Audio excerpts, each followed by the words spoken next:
The gallery has been here in Grand Center for 11 years. It's a contemporary art gallery. So most of the artists that I'm showing are in the moment.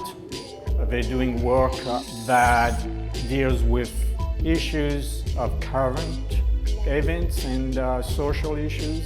Contents in the art is very important to me. It has to be something that is going to move me and move people who come to the gallery and make them think about what's happening beside their own life.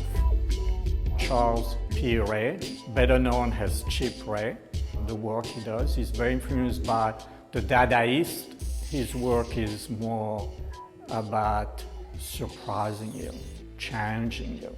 The composition of the show is a bit of a potpourri or a melange of different travels down different peaks, down different avenues to sort of satisfy myself, satisfy my own curiosity about what I could find in something and what I could make out of it. Pissoirs are places where men, for the best part, urinate.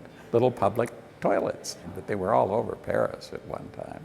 There is an allusion to Marcel Duchamp.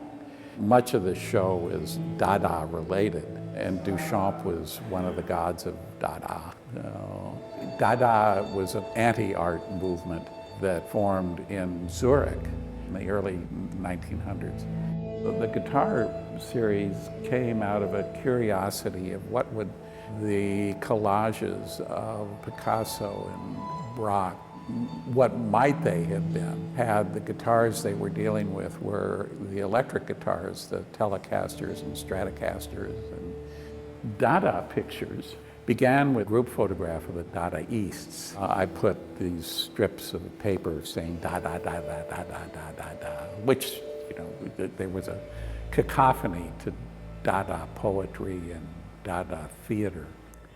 The geese came into my studio last winter.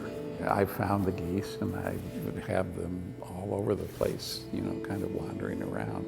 And they're good companions, and I move them around. Dana Raedeke paintings are beautiful to look at, but in the same time, it demonstrates our own interpretation of what nature is in a very abstract kind of way. Nature can be very realistic, or it can be just colorful. In the video room, I'm showing an artist from Ghana.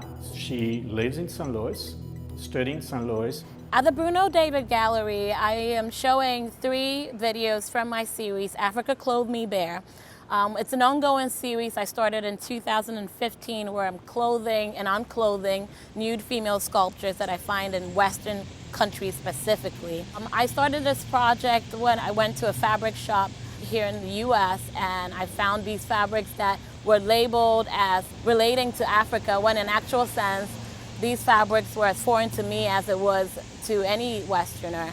I chose female subjects because in the art historical trajectory, you would find that female bodies have been used in paintings and sculptures in so many different ways. And where are the male artists that created these subjects? Because their bodies are not put in the forefront of things. I am also placing myself as an African subject in relation to the Caucasian female stone face. And so all of a sudden you start to almost get this reverse of colonial power going on. A huge part of this project is about public viewership and public engagement. I get a lot of fulfillment from some of the comments and some of the interactions that I get from passerbys when I'm working. A little girl saw one of the clothed sculptures and she was referring to it as if it was an actual human being, you know, asking for her name and whatnot. And I think there are these special moments for me that are relevant for the piece. This is the last exhibition of the season. It will be up until mid-July, and after that, the new season starts again in September.